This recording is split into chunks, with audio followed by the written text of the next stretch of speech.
Ang dalawa sa housemates ng Pinoy Big Brother, Celebrity Edition. Ang isa ay nakilala bilang content creator at ang isa naman ay bilang singer. Alamin natin kung ano ba ang mga naipundar ngayon nina Esner at Clarice. Siya si Clarice de Guzman, nakilala sa pangalan Klang. Ipinanganak noon September 6, 1991, sa Makati. Itinuring bilang Philippine Soul Diva, siya ay kinikilala bilang isa sa mga kilalang artista ng Pilipino ng kanyang henerasyon. Nais na kunin ang kanyang pagnanasa sa musika sa isang mas mataas na antas, kaya kinuha ni Clarice ang AB Music Production sa De La Salle College of St. Benilde. Siya ay binansagan bilang isang kontisera dahil nakipagkompetensya siya sa iba't ibang mga kompetisyon sa pag-awit mula pa noong mga taon ng kanyang pagkabata. Noong 2001 nang siya ay siyam, nakarating siya sa second place sa Batang Kampyon, kung saan sina Almira Cercado ng Fourth Impact at si Jake Zyrus, o Charis Pempenko ay mga contestants din. Siya ay nakipagkompetensya din sa Star 4A Night, kasama sina Angeline Quinto at Sara Geronimo. Ang huli ay naging kanyang coach sa first season ng The Voice of the Philippines. Habang siya ay isang AB Music Production student at the De La Salle College of St. Benilde, siya ay miyembro ng isang banda na tinatawag na Turning Point. Siya rin ay isang student nang mag-audition siya para sa The Voice, at ang huli ay ang pagsali niya sa PBB Club Edition kung saan isa siya sa malakas na housemate, at dahil dito ay lalong napatibay ni Clarice ang kanyang kasikatan. Hindi na ipakita ni Clarice ang kanyang sariling bahay sa publiko.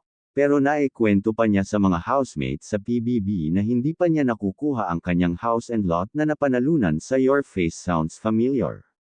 Ayon sa kanya ay hindi pa daw siya makapili ng bahay o lugar, kaya ang napili niya daw sa una ay sa Bataan. Mayroon din siyang sasakyan batay sa mga larawan niya sa social media na kanyang ginagamit sa trabaho. Ang mga pakikipagsapalaran sa negosyo ni Klang ay pangunahing kasangkot sa kanyang papel bilang isang musical artist at endorsements.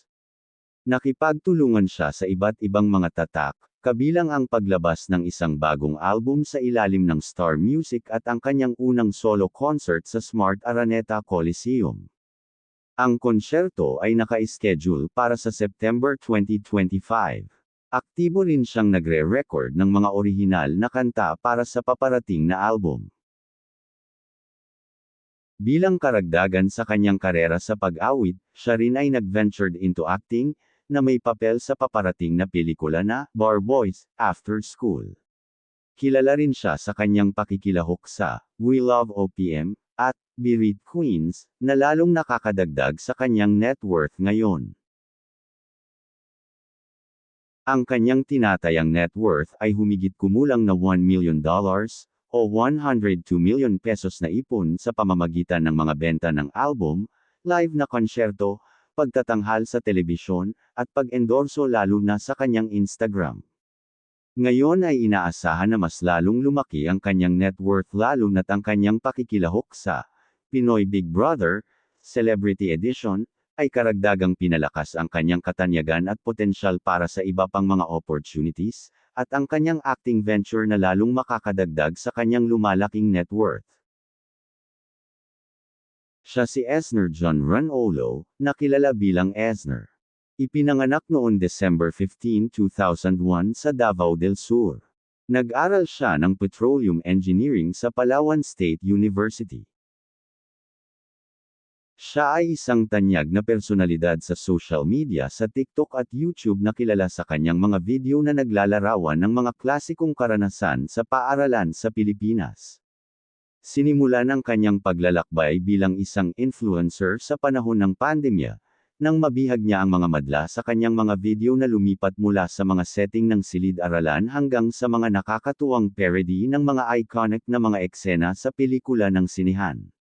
Nagsimula siya bilang isang content creator na lumikha ng mga maikling skits tungkol sa pang-araw-araw na buhay ng mga mag-aaral sa paaralan noong pandemic.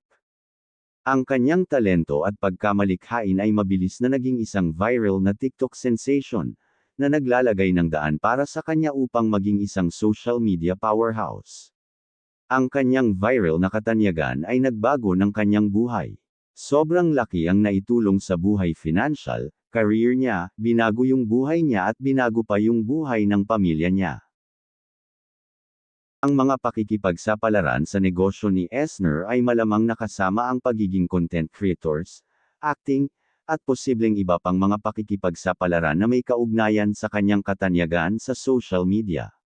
Ang katanyagan ni Eisner ay maaaring humantong sa mga pag-endorso, pakikipagtulungan sa mga tatak, o iba pang mga oportunidad sa negosyo na may kaugnayan sa kanyang pagkakaroon ng social media. Hindi naman naipakita ni Eisner ang kanyang bahay sa publiko. Pero siguradong mayroon itong bahay para sa kanyang pamilya. Mayroon din itong sasakyan na kanyang ginagamit sa trabaho.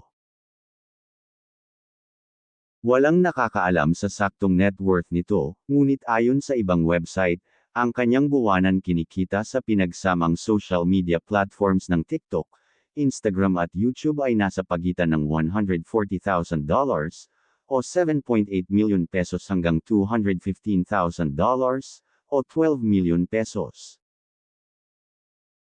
Ayon sa mga pagtatansya mula sa platform ng marketing ng isang influencer, ang bawat isa sa kanyang bayad na mga post sa Instagram, mga kwento, at video ay pinahahalagahan sa pagitan ng 240,000 piso hanggang 1 million pesos.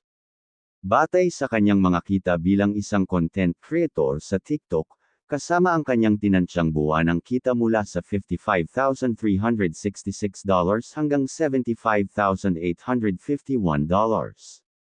Hindi pa kasama ang kanyang fee sa endorsements at acting sa mga film at serye sa TV, at kanyang mga major brand partnerships. Ang ilang mga online na komentarista ay nag-isip tungkol sa kanyang sitwasyon sa pananalapi, lalo na tungkol sa kanyang paglalarawan ng isang mas katamtamang pamumuhay habang nagpapakita rin ng katibayan ng kayamanan. Gayunpaman, ang pag-abot ni Eisner ay hindi titigil sa TikTok at Instagram. Malakas din ang kanyang presensya sa Facebook, kung saan nakikipag-ugnayan siya sa mga tagahanga sa pamamagitan ng iba't ibang mga format. Ang kanyang paglipat mula sa social media star hanggang sa traditional celebrity ay sumasalamin sa isang lumalagong takbo ng mga influencer na gumagawa ng paglipat patungo sa pangunahing libangan, isang paglipat na muling tukuyin ang mga hangganan ng stardom sa Pilipinas. Ang video na ito ay for entertainment at hindi kinukumpara ang kanilang yaman kundi inaalam lang natin ang bunga ng kanilang pagsusumikap bilang mga artista. Kung mayroong mali o kulang sa mga nabanggit ay pwede nyo linawin sa comment section. Salamat.